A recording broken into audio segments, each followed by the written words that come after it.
بسم اللہ الرحمن الرحیم۔ میری عزیز بھائی بہنوں، بیٹیوں اور بھائیوں، آج میں بیوی کے حقوق پر 24ویں حدیث آپ کو سناتا ہوں۔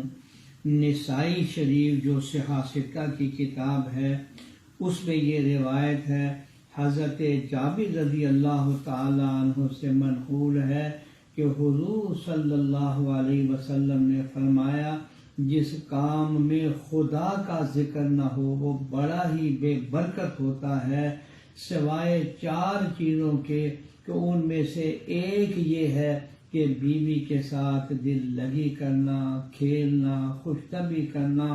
یعنی اس میں سبق یہ دیا گیا ہے کہ اپنی بیوی کے ساتھ خوش طبعی کرنا، مزاح کرنا اور جائز اور صحیح لطائف کا سنانا کہ جس سے دل خوش ہو جائے، یہ بھی عبادت ہے۔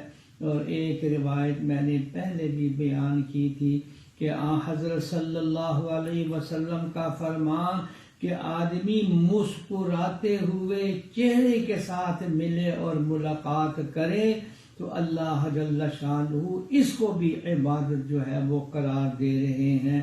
پھر جب گھر میں داخل ہوں تو احادیث میں آتا ہے، سب سے پہلے داخل ہونے کے بعد یہ کہنا، السلام علیکم ورحمۃ اللہ۔ اس کے بارے میں حضرت صلی اللہ علیہ وسلم نے فرمایا، میں قیامت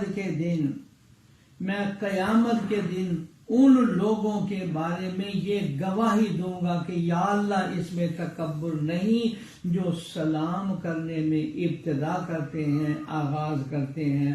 میرے بھائیوں، بہنوں، بیٹیوں، ایک دوسرے کے حقوق کو ادا کرنے کے لیے ہمیں حضرت صلی اللہ علیہ وسلم کی تعلیمات سے سبق لینا چاہیے۔